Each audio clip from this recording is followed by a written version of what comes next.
Okay, good afternoon and welcome to the Nursing and Midwifery Sustainability Network. We're a group that meet on a monthly basis, the last Thursday of every month at 12:30. Everybody is free to join us, the more the merrier. The sessions are free and we record them, and so they're available to be viewed on YouTube after.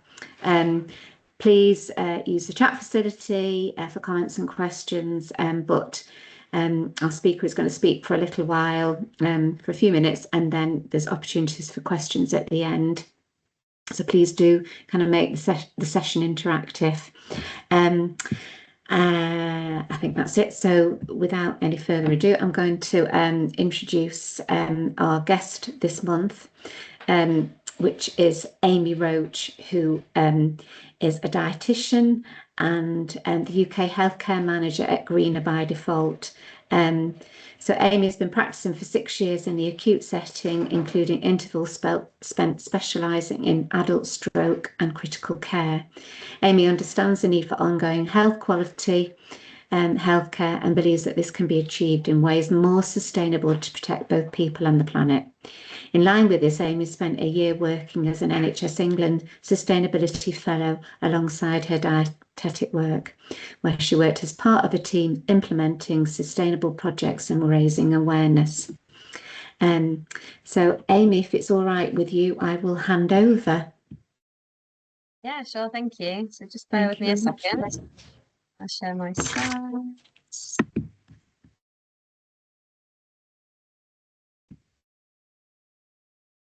Okay, so hopefully you can see those without you guys being positioned over the top of the slides. Is that right? We can, that's perfect. Great, brilliant, thank you. Yeah, so thank you for the introduction and taking the time to listen to the presentation today.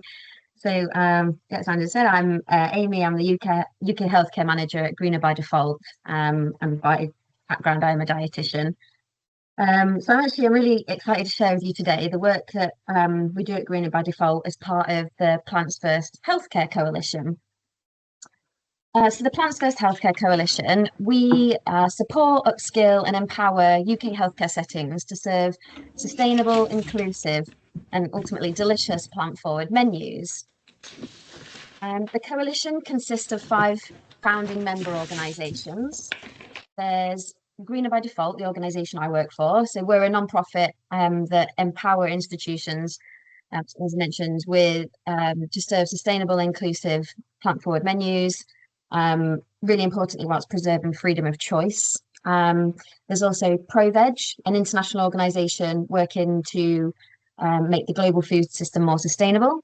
Plant-Based Health Professionals UK, which is a community interest group that educates on and advocates for a whole food plant-based diet and lifestyle medicine, both for the prevention and treatment of chronic disease and planetary health. There's Real Zero, which is also a non-profit aiming for social and economic change to reduce greenhouse gas emissions at pace, basically. And then My NutriWeb, which is an expert nutrition hub providing CPD education for dietitians and other health professionals. So collectively, we're the Plants First Healthcare Coalition. And, you know, combining forces as a coalition is a really great thing because it means that together, you know, we have a collective range of expertise including in nutrition, hydration and food clinical standards, food culture and behaviour change, plant-rich menu development, plant-rich culinary skills and service training, health professionals and dietitian training, communications and marketing, change management, business case and value proposition development, as well as bespoke solutions and support. And between us, we've got a successful track record of implementing food change in healthcare settings, schools, and other institutions as well. We've got a deep knowledge of and senior relationships across the NHS and catering industries. And we've got experience in successfully collaborating with national and international partners. And we also have and represent an extensive network of healthcare, dietetic, food and sustainability professionals. So in terms of the why, as our name indicates, we very much have a focus on plant-based foods. And this is for 2 main reasons: planetary health and human health, which are really urgent, but also closely linked issues. You know, the sicker the climate, the sick of the person and vice versa. For example, a warmer, more polluted world means there's more particulate matter in the air, which then invades our lungs, leading to an increase in or an exacerbation of lung conditions. The more sick a person is, the more they access NHS healthcare services, which in turn, like the NHS already accounts for between 4 and 5% of our whole nation's greenhouse gas emissions. And that's about 40% of the emissions for the entire public sector in the UK as well. So it's really huge. It's now widely accepted by global leading healthcare institutions like the World Health Organization and the Centers for Disease Control and Prevention that a One Health model of care that integrates and unifies like the sustainable balance of the health of people, animals, and the ecosystem is required because they're all just so interdependent. At the Plants First Healthcare Coalition, we have a focus on promoting plant-based foods because plant-based meals are much more sustainable, having around half the carbon footprint of an animal-based meal, hence they're better for planetary health. This is because like they use less land, water, and other resources in order to produce them, and we eat them directly. This is like compared to raising livestock, where this uses much greater volumes of all the resources, as well as the resources needed to grow the crops to feed the animals. So by eating more plants and less meat, you sort of are cutting out that middleman. Animal farming can also produces much greater volumes of carbon dioxide.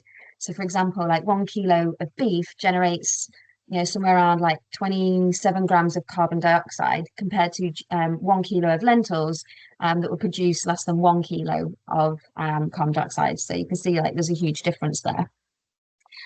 However, obviously we're a healthcare system, so we can't just think about the environment. But the really good news is that plant-based dietary patterns, they consistently demonstrate health promoting effects in humans as well. So things like they demonstrate reductions in key indicators that are known to correlate with disease, like blood pressure, cholesterol, or blood glucose levels. So eating more plants really is a big win for the NHS. As a side note, I do also want to highlight that having a more plant-forward menu is actually more inclusive as well. So for those people who have religious beliefs, ethical values, or even those with certain allergies or intolerances, having a more plant-forward menu allows these people to have more options to select from the menu, which is really important if we think about the diversity of people that access hospital services and also the staff that work within them. So this means that if we're thinking about all of these factors for hospitals and healthcare settings, then addressing these issues all fall really nicely in line with the NHS 10-year plan priorities, which you can see sort of make up the third loop, as it were, of this diagram. So offering more plant-rich menus is a preventative health approach that also contributes towards achieving carbon net zero. At the same time, it helps with meeting EDI goals, it aligns with staff wellbeing values, aims to enhance the patient experience, and this is all whilst being at least cost neutral with the potential for cost saving. So here on the screen, you can see an example of how our programmes can help achieve and align with the NHS 10-year plan. So on the left, you can see a regular bolognese made with 80 grams of beef mince served with 75 grams of whole wheat spaghetti. Compare this to the bolognese on the right, which is made of 50 grams of lentils with 30 grams of soya mince and then the 75 grams of whole wheat spaghetti. So the plant-based version has a much more beneficial nutrient profile with 4 grams more fibre, 4 grams more protein, less than 1 gram of saturated fat compared to the beef version, which has 6 grams. Also has a very low carbon rating compared to the beef, which is very high. And also financially, you'll see that this dish has a substantial cost saving, coming in at around 59% cheaper per portion than the beef bolognese. So our core goal is really simple. It's to flip the default and put plant-rich food at the front and centre. It's a really simple approach that is flexible to any food service environment. It makes menus more inclusive and preserves freedom of choice because in flipping the default, it literally offers no less choice than what the current system offers. It's just in reverse, whilst having those added benefits of being more sustainable and inclusive. The coalition's work is grounded in the nudge theory. So this is a behavioural science concept around how decisions are influenced by changing how choices are presented. It's based on the work of Richard Feller and Cass Sunstein, who examine the profound impacts that defaults and nudges can have on human behaviour. And so by default, we mean the option that people tend to make up with if they don't make an active choice, such as not, choosing not to change your phone's ringtone from the factory default setting. Feller and Sunstein basically explain that people tend to stick with the default option, partly because it's one less decision to make, and partly because defaults are often seen as more socially acceptable. So if we think about this in terms of opportunity for impact, if you're to think of people's food preference as a bell curve, like you see on screen, then you have hardcore meat eaters on one side and hardcore vegans on the other. And these two groups of people are highly unlikely to ever change the way they eat, which is completely fine. What you see is that most people fall into this middle category of flexitarians, and these are people who'd eat in either direction, depending, on what they feel like, or indeed what the default is. And this is really where the focus of our work lies, in activating flexitarians. So we work to make the plant-based options more accessible and more appealing, so that they are more likely to be selected by flexitarians. So if we get down to the nitty-gritty, in terms of how the approach actually works, so on screen you can see these are our top strategies. So what I'll do now is I'll walk through each of them, so you can sort of see how and why they work, basically. So the first one is climate-friendly ratios. This involves altering the ratio of plant-based to animal-based meals that are on offer. And ideally, we'd like to see a minimum ratio of 2-to-1 veg to meat options, because that sort of creates the perception that plant-based is the default. Now, we do fully recognise that that could be a big lift, and we're very much about meeting sites where they're at, because, no one site is the same. So any changes that start to sort of level out that playing field is going to have a positive effect. So a recent study found that when menus shift from having 2/3 meat options to 2/3 veg options, that the selection of those veg meals increases by more than 50%. This is because if you have just one veg option available, then omnivores perceive that as a special option that's dedicated just for vegetarians and vegans, so they don't consider selecting it.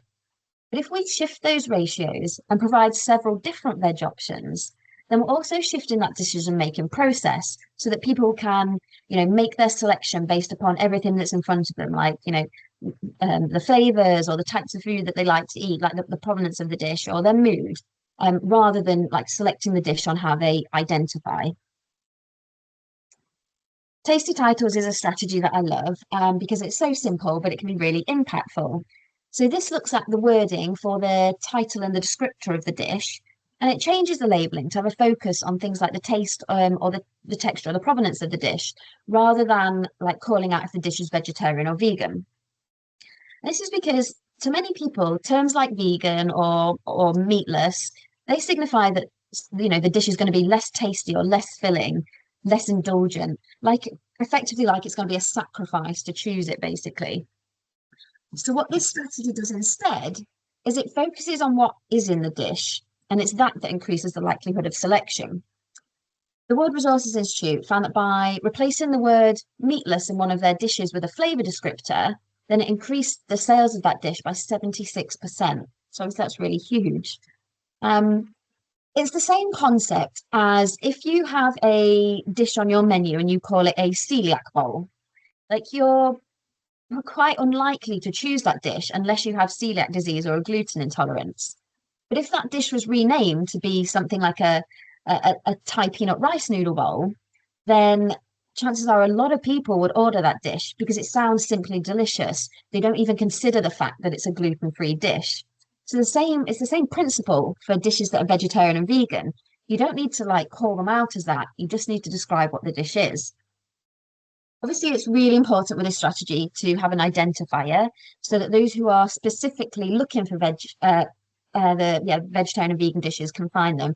The example you can see on screen there is the small v. Subtle substitutions is an easy and effective strategy. This involves changing key ingredients like condiments, milks, desserts, breads, and making those specific ingredients plant-based by default. I really like this strategy because I think it's particularly good for increasing the inclusivity of meals. Because from changing just a few key ingredients, it suddenly allows more people to be able to choose that particular meal.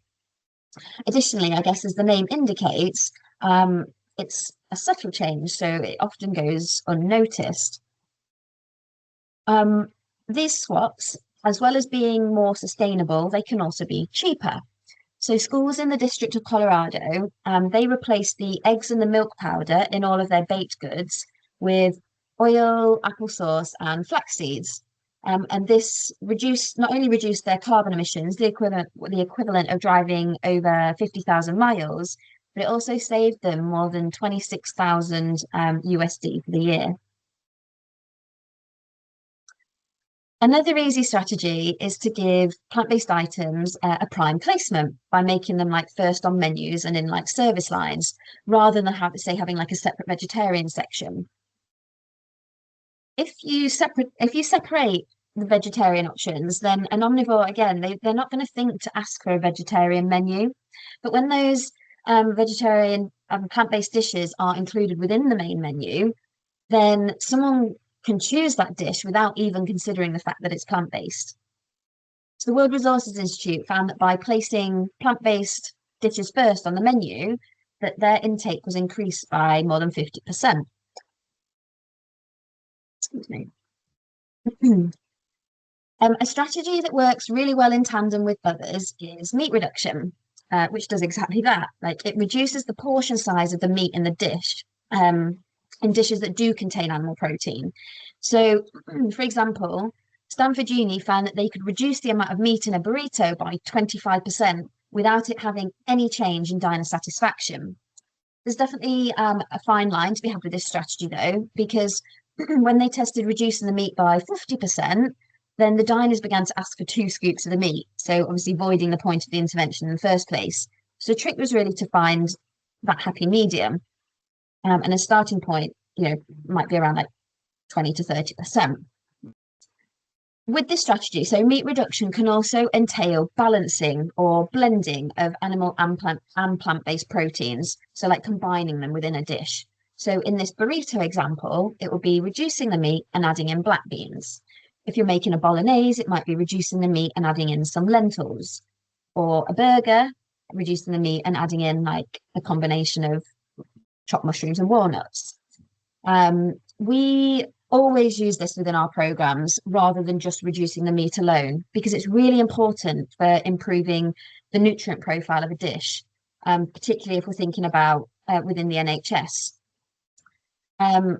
So by doing this balancing or blending, we're not only maintaining the protein content of the dish, but we're also increasing other nutrients that are specific to plants, such as fiber and antioxidants. And then it also gives the dish, also provides it like with a more heart healthy fat profile. The final behavioural science strategy is plant-based defaults. So studies have shown that people are 7 times more likely to order a plant-based meal from a menu that's plant-based by default compared to traditional menus. And the core concept behind this strategy is to make the base of the meal plant-based and give people the choice to opt into meat and dairy rather than it being built into the base. This removes like the fatigue that's associated with making a choice, leveraging the fact that people often go with the path of least resistance. And importantly, people don't feel like they've missed out on anything because we're not taking away choice. Like the choice still exists. It just becomes easier to select in a certain direction because the starting point has changed.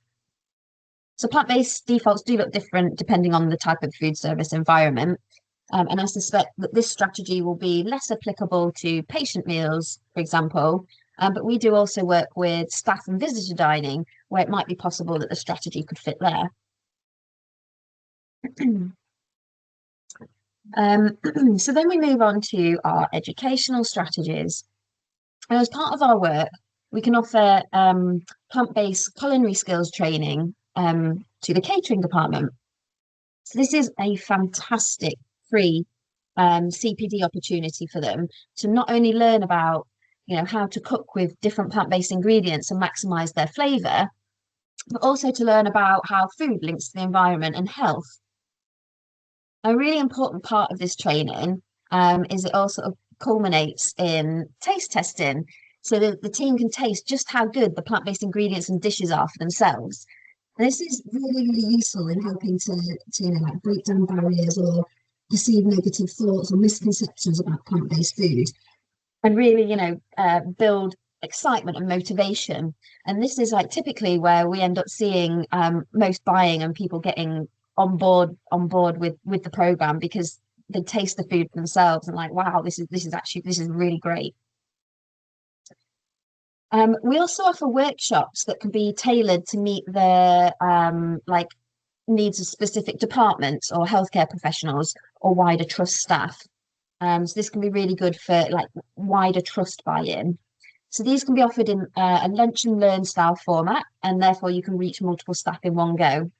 And both my NutriWeb and plant-based health professionals are part of the coalition. They've got really great experience in this area, providing education in medical schools and online to the masses. For clarity, I would just like to make it very clear that any development of new recipes or adaptations of existing recipes, it's a complete non-negotiable that these must meet the British Dietetic Association Nutrition and Hydration Digest guidelines for patients. So just sort of want to make that very clear. And also, if it's work towards staff and visitor dining, then any recipe adaptations would adhere to the government Eat Well Guide recommendations. So what would this look like? Like, how could your organisation adopt a plants first food culture? Well, typically, we don't just come to you and say, like, make this change and make that change. Instead, we actually think it's really good for you to see the benefits for yourself, because then you can decide what changes you want to make. So in order to do this, we support you to run a pilot. So on the screen now, you can see an overview of what a pilot timeline can look like. And we're very happy to create a bespoke timeline as well that, suits your particular hospital. The one thing we probably have a stickler on is just making sure that a pilot lasts a minimum of 3 months. And that's just to make sure it's adequate time, like in order to bed changes and track the results. But the pilot itself, you can see, is in the third point along there. So there are a number of things that we would have to do before we get to that point, of course. And they're outlined in the steps as well. So it's things like conducting a menu audit. So that's where we review your menu to see which strategies we think would best fit your food service environment, like your diner demographic, and your trust or your catering department goals. We find a site visit's really helpful as well, because that allows us to get a deeper understanding of how your food system works, what challenges you face on a day-to-day basis. And this, so then we can design a pilot that's realistic for you. We also have to collect baseline data, which is really important if we're going to have something to compare the pilot to at the end and tell your journey, your story. The data, I should say, it's really important that it includes diner satisfaction. So that's something we look at, because we don't want a pilot to reduce your satisfaction levels. We want to at least maintain them, if not improve them.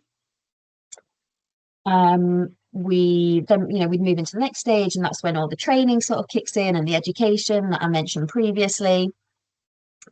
We also do some training to the service staff, so the staff serving the food, that they feel confident with how they speak about the menus, or if they were to get any questions on them. So that's sort of all covered there as well. And then we have a piece on comms and marketing, so that the pilot could be promoted as appropriate, which could look different for a staff pilot versus a patient pilot. And then once the pilot is completed, all the data is recollected, it's analysed by our data consultant. She works her magic and produces the results of the pilot, which can include data like your carbon savings, meal shifts, kilograms of meat reduced, percentage increases in plant-based protein, changes in waste, exact results. It will depend on the data that's been collected, which will be in discussion with your trust. And so then as part of our pilot process as well, you have the opportunity to apply for a Hospital Plates Award, which celebrates leadership in food sustainability. So the awards are all evidence-based. They're underpinned by the World Resources Institute and the Eat Lancet Planetary Health Diet recommendations. So for any of you that don't know, the World Resources Institute is a research organisation that works across systems to help stabilise climate change, and all of their work is evidence-based. And then the Eat Lancet Planetary Health Diet is a science-based global reference diet designed by the world's leading scientists to simultaneously achieve two huge goals, which is optimizing human health and staying within environmental planetary boundaries. It's basically a flexitarian diet that's predominantly plant-based, allowing the inclusion of some animal products if a person wishes to eat them. It's really super easy to apply for an award. It literally just involves your menus being sent to us. And what we do is we then assess your menu and provide you with your award, as well as then sharing steps for how you can progress to the next level of the award, if you wanted to achieve that or get your first award. And doing this, it really helps to sort of embed those changes as well. And as you can see, we go all the way up to a platinum award. So then finally, I just wanted to finish with some case study examples of when these strategies are put to the test. And as sort of mentioned, our pilots are very much tailored to their respective sites. So what a pilot looks like at one site may not look the same for another. So just bear that in mind. So the first case study is New York City Health and Hospitals, which was in partnership with Sodexo, who provide their meals. So this is our most well-known case study. So if any of you know our work, then you may already know this one. So apologies if that's the case. New York City Health and Hospitals wanted to test plant-based defaults for their patient lunch meals. And so the way it worked for them was, to begin with, all eligible patients were offered 2 chef specials. Now, both of these chef specials were plant-based, but there was a real effort to make sure that, the chef specials, that they were flavorful, that they sounded great, and that they really reflected the diversity and preferences of their patient population. If a patient did not want either of those chef specials, then they could choose from a full static menu that contained both animal and plant-based dishes. However, what they found was that half of patients, 50%, were happy to have one of those chef specials, and the satisfaction levels were recorded above 90%. So their pilot was so successful that they've implemented their changes permanently. So they now have plant-based defaults, not just at their patient lunch meals, but at their dinner service too. And actually not just at that one hospital, but within all 11 hospitals in their equivalent of a trust. This has led to New York City Health and Hospitals shifting 800,000 meals annually from animal-based to plant-based, cutting their food-related greenhouse gas emissions by over a third, and saving approximately 500,000 USD a year, given that each plant-based meal is around 59 cents cheaper than its animal-based counterpart.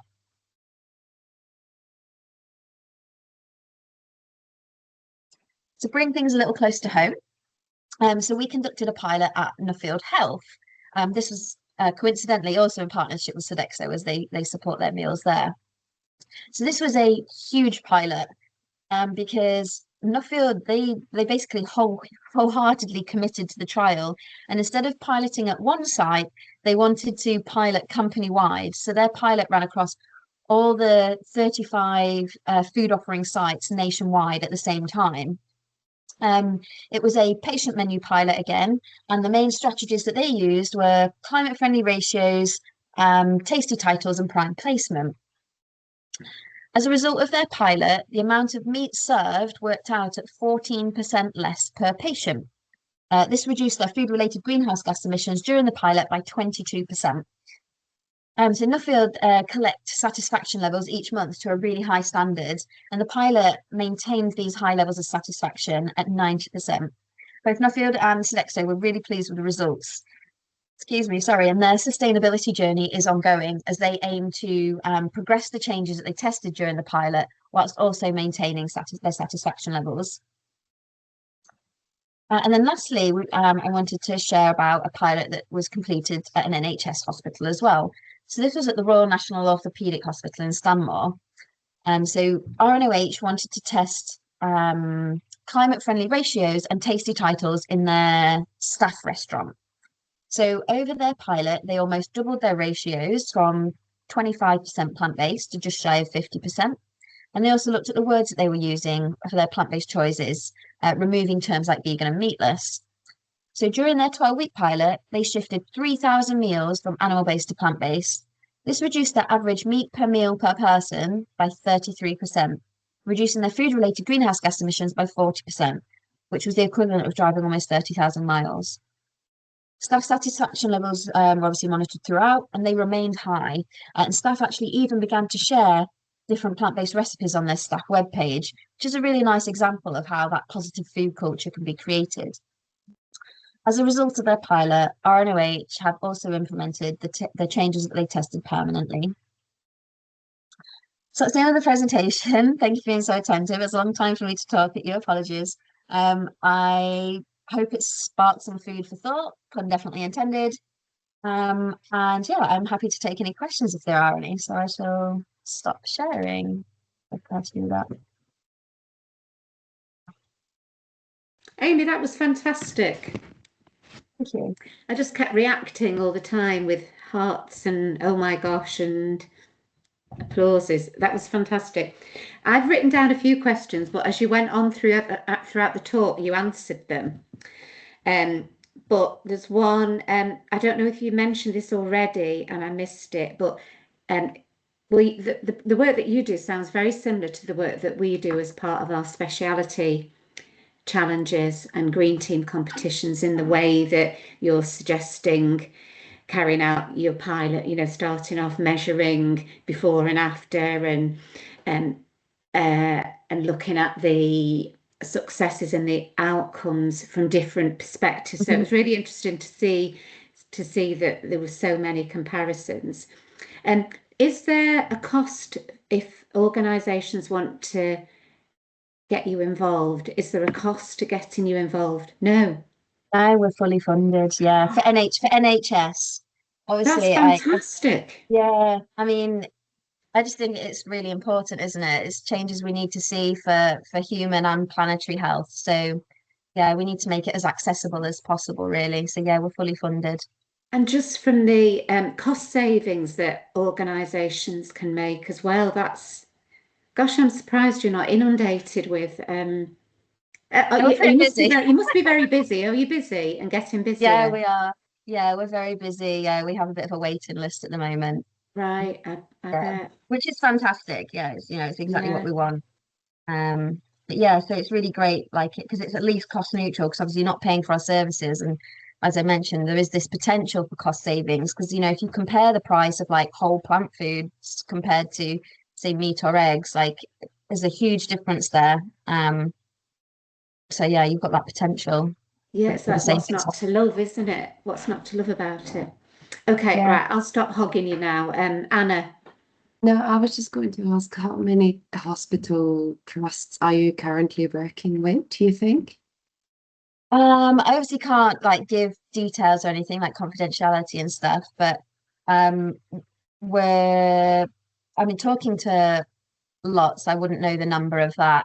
But in terms of ones that are sort of in the progression stages, I think we're about 14 at the minute. Yeah, we're a small team, so it's a lot to manage at the same time. Imagine. Yeah. Again, just looking to be busy. Sorry, I'm just looking at the chat here. Oh, right. So we had Lucy Brown that was with us for the majority of your presentation, and she wanted to thank you, but she had to jump onto another call and described it as great work, Amy. So yes, that's a big thumbs up from Lucy. David. Yes, thanks for the presentation. Super interesting. I have one question and a few comments, but I was wondering if you mentioned New York hospital and in the UK, and I was wondering if you knew of any hospital in the EU that is doing similar efforts. There is stuff going on, yes. Not specifically linked to us. And again, potentially some stuff that I can't speak about. But I know that, say, ProVeg, that are part of our coalition, I know they've worked with some hospitals like in Europe, Portugal, I think maybe. I can't remember the specific ones off the top of my head, but if you were to have a look at the ProVeg website, you'd find some information on there. Yeah. Did you have another question? Sorry, did I just answer one then? Was it a double question? Yeah, the rest I think is more like comments. I work for Doctor Without Borders, and in our cafeteria we have the two choices, and one is cheaper than the other, and that's a big decision making for most of the colleagues as well. Not in our cafeteria, but I think it was a university. They overcharged the meat option, and they reduced the price of a similar level for the veggie option. And I thought that was a really smart way to balance the budget and just encourage people going for the veggie option.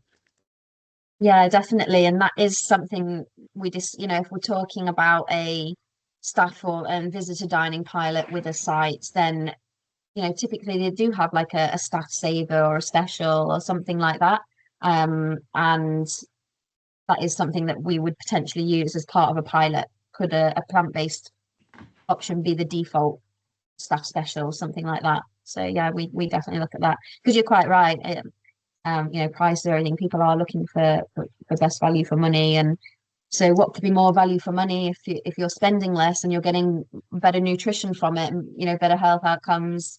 You're gonna fuel your workforce better, staff are going to go off sick less. Like, there's just so many benefits from all of that. So yeah, I would even add, so you mentioned the health benefits, the carbon benefits. So I'm from Belgium, and in the French part of Belgium, which is called Wallonia, they made a study to see what kind of diet could our agricultural land could support, the level of the amount of population.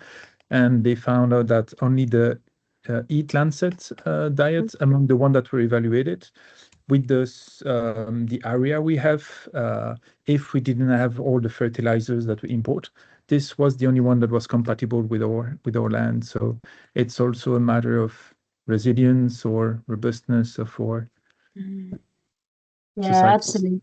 Absolutely. Yeah, it's a really important point, and it's the reason why that that the planetary health diet exists, why they invested so much time and resources and incredible expertise into it as well. So they've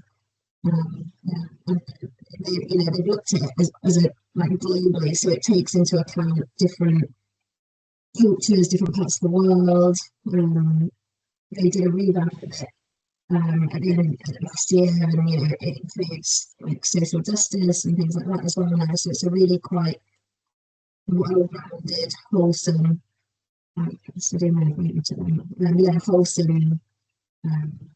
evaluation of what diet is best for the whole world, basically. You can type that study in there. I was struggling to hear you a little bit. I don't know if it's just my internet or probably my laptop. I imagine it's better now. It is. It goes. I don't know why it tends to have a little 10-second blip. Yeah, it did it in your presentation, and then it very quickly resolved. And okay. Yeah, anyway, apologies. Was there anything that you missed that you wanted me to go over? No, I could hear what you were saying. It was just I had to kind of concentrate a bit harder, but no, it was fine. Does anybody else have any more comments or questions for Amy?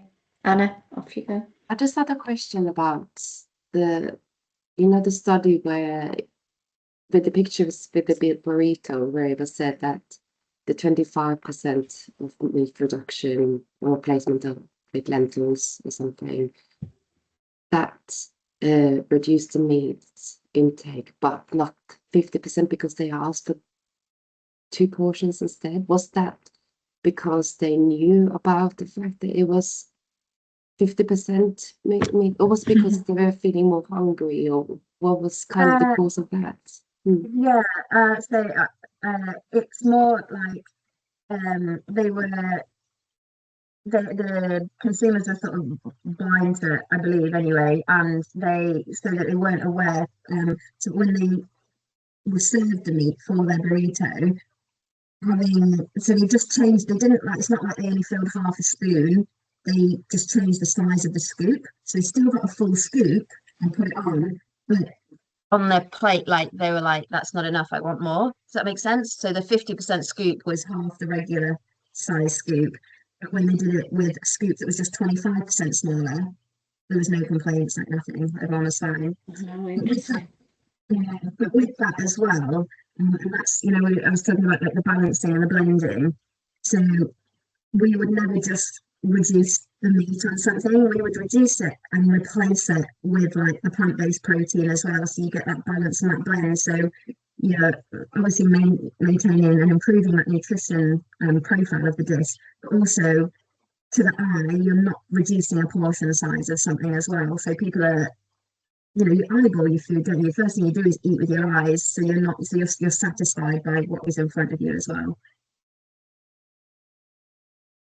Really interesting. Yeah.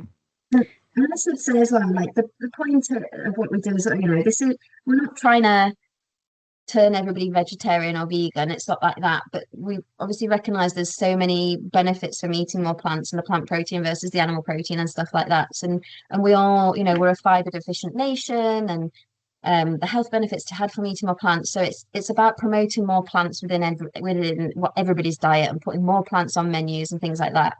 And obviously, we would like to see more fully plant-based dishes on the menu as well, for that, for the more plants and for the inclusivity reasons as well, and planetary health, everything. So yeah, just to sort of stress that, there's still that preservation of choice, which is really important in a hospital setting, and people's dietary preferences and accommodating different reasons why people are in hospital, etc. So It would be really interesting to also hear about the repercussions from actually having served plant-based foods in hospitals, and then whether people will bring it home as well, and like the ripple effect of people being introduced into new types of cooking that they might like, that they haven't actually thought about before, like knocking down the judgmental thought of it's just lentils, it won't fill me up, I won't stay. What I mean, the things that you tend to hear when it comes to a vegan or plant-based dishes. Yeah, definitely. And combating that's why we have the taste testing and why that's so important, because if people try the food, they're so pleasantly surprised. Chances are, if they've either never tried plant-based food because they're just used to I don't know, a meat and two veg type of diet or that type of thing, or they might have had a bad experience in the past and that's put them off. But plant-based cooking and ingredients and skills and things have developed so much, like over the last decade or so. Like it's just very different to what it used to be, but people hang on to those things, don't they? We're all guilty of doing that as well. So the taste testing is really, really important for having to break down those barriers and change people's viewpoints and widen their perceptions on things, really. And I also agree with what you said, Anna, as well about like it'd be interesting to see past like hospital admission and stuff, what the ripple effect, the changes that can have. That so hard to measure something like that. I don't quite know how we do it, but I agree, it would be really interesting. Amy, I've got another couple of questions that have kind of popped into my head as we've been going along. The first one is about, there seems to be quite a large focus currently on avoiding highly processed food. And my question is about the alternatives like tofu or corn mince or whatever, veggie burgers. Are these highly processed, and does that kind of bring about questions about or concerns about the pros. Yeah, concerns Yeah. about health. Yeah. Yeah, my sound went a bit then, but I think I got the gist of what you're asking. So yes, those items are processed. But the thing is as well, like processed foods, they are not created equally. Like they're so different. Um, and you know, you have to look of like people drink milk without batting an eyelid. That's a processed food. People eat a sausage without batting an eyelid. It's a processed food, right?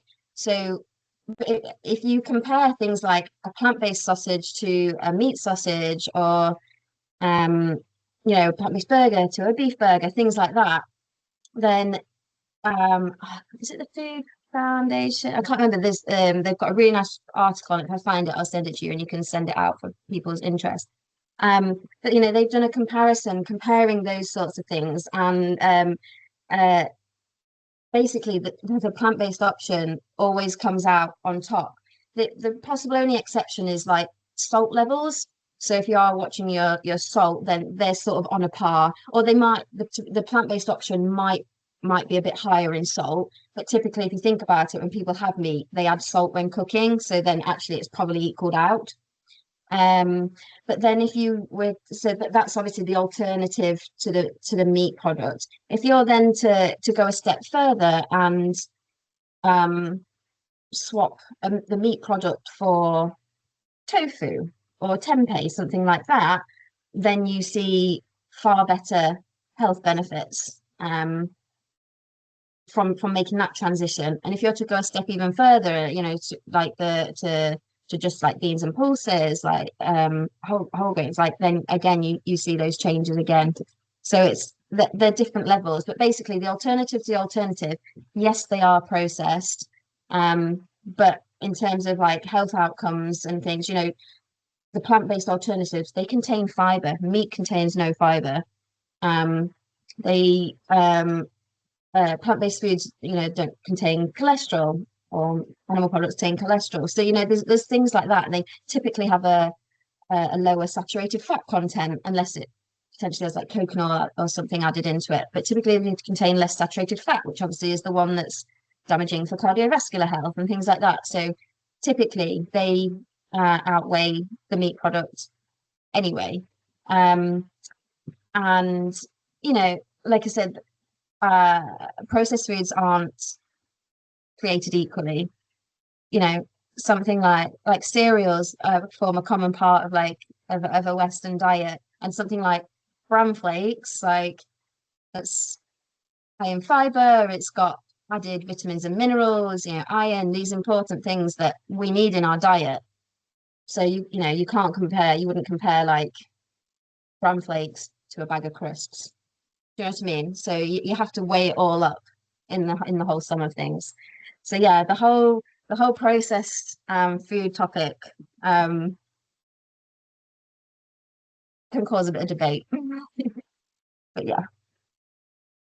Very true. And just Amy, isn't also processed meats, it's found to be a type 1 carcinogen, isn't it, by the World Health Organization, and red meat type 2, and we see these things in hospitals without thinking about it, and question seriously why we serve a plant-based one. It's yeah, 100%. Yeah, they are. It's a processed meat is a type 1 carcinogen, yes, and then the red meat is a 2A, so that means it probably has carcinogenic effects. So yes, that is proven by evidence. So yes, there is that.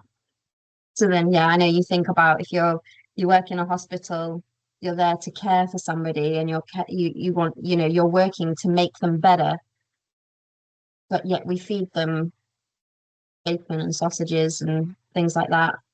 It kind of is contradictory.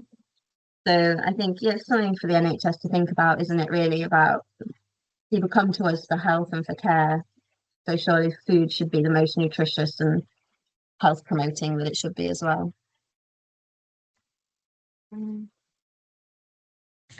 Yeah, so in the chat there, Vicky was saying that she's having some problems tech-wise, but she works at Hampshire Hospitals Foundation Trust, who's done some wonderful plant-based meal options. So she's loving hearing what's going on elsewhere. That's great. I was going to say, I know the team at Hampshire Hospitals actually, and they are a fantastic team. So it's really nice to hear, Vicky, that you appreciate what they do. A lot of love for them. Yeah. Great team. I've got one more question and then I'm done. I think is that you talked about staff meals, and I presented at conferences before where I've been talking about obviously sustainability, but the people that have organised it have wanted to do sustainable food choices at conferences. I'm wondering whether or not there's kind of work there that you're involved with. Yeah, as part of the Plants First Healthcare Coalition, I say no, because we are such a small team and we're funded for like the patient or the staff dining side of things. However, the organisation I work for, Greener by Default, it's actually an American-based organisation. So over in the States, my colleagues do work with like events and conferences and things like that. They also work with like colleges and universities. They work with businesses. Like they've got wide range reach over there, so that they're not just healthcare. They're all sectors. But in the UK here, we are just healthcare as part of the Plants First Healthcare Coalition.